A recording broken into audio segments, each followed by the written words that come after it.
sommes sur les abords du camp de Rome qui a été démantelé il y a quelques jours entre Blanc-Mesnil et Aulnay-sous-Bois. Comme vous le voyez, l'état est vraiment déplorable.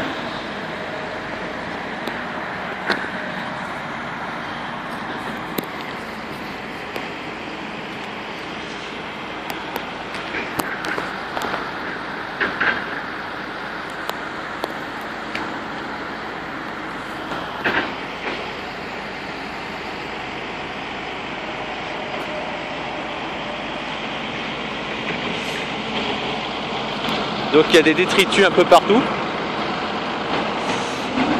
un violent d'eau, enfin bref, un état vraiment calamiteux.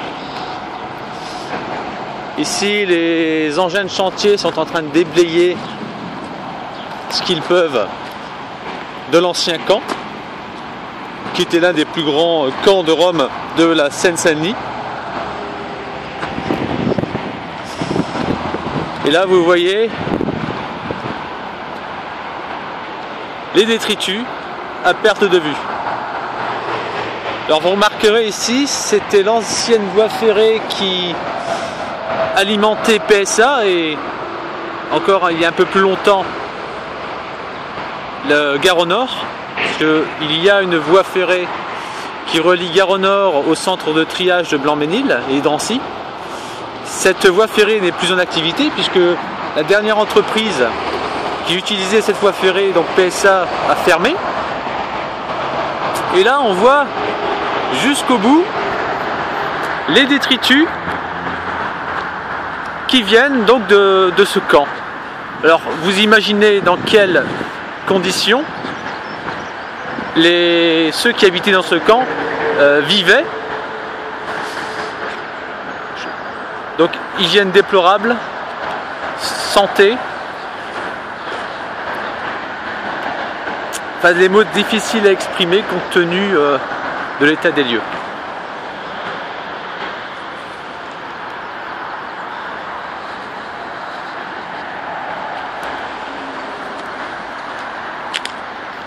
Et là, donc plus on avance dans le camp et plus on remarque que les objets qui sont entre guillemets entreposés ici sont des objets de récupération industrielle ou particulière, ce que certains appellent les gros objets, mais aussi des déchets industriels que les Roms ont déversés ici.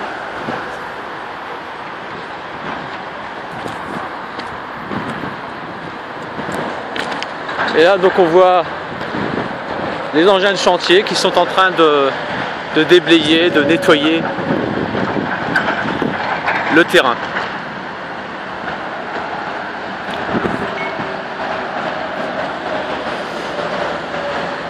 Donc je ne vais pas aller trop loin non plus,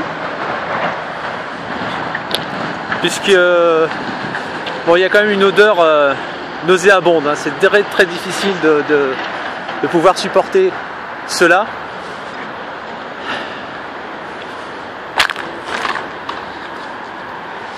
Et tous ces objets donc étaient entreposés depuis des jours, des semaines et des mois par les gens qui habitaient ici. Et vous voyez, donc juste derrière la palissade se trouve l'autoroute, l'autoroute A3. Et à certaines occasions, cette autoroute a été fermée suite à l'émanation de fumée venant des installations, des personnes qui habitaient ici, donc tout ce qui est boîte de chauffage, etc. Parce que la fumée obstruait la visibilité. Et vous imaginez également que les enfants, les personnes qui vivaient dans ce camp, vivaient à proximité de cette autoroute qui est active jour et nuit, où les camions passent également, certains camions passent la nuit. Donc vous imaginez dans les conditions de vie, les enfants et les personnes qui vivaient dans ce camp, donc les conditions de vie telles qu'elles étaient lorsque ces gens habitaient là. À savoir que le préfet, donc la préfecture, avait un moment refusé l'évacuation de ce camp de Rome parce que le préfet jugeait que les conditions n'étaient pas dangereuses ni pour les habitants qui habitaient ici, ni pour les riverains ou les entreprises qui jouxtent ce camp, cet ancien camp. A priori, il y aura plusieurs jours de travail avant de pouvoir déployer définitivement ce camp de Rome. Dernière chose, cette voie ferrée qui est inactive aujourd'hui pourrait être reprise afin d'alimenter la future usine de méthanisation qui va s'installer tout au bout là-bas, sur le coin gauche, sur un terrain qui appartient en majorité à la commune du Blanc-Mesnil. Usine de méthanisation qui fait d'ailleurs débat essentiellement dans la ville du Blanc-Mesnil par rapport aux questions liées à la sécurité. Ici s'achève notre périple.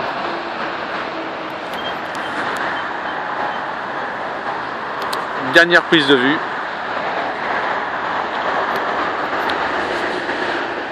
À bientôt.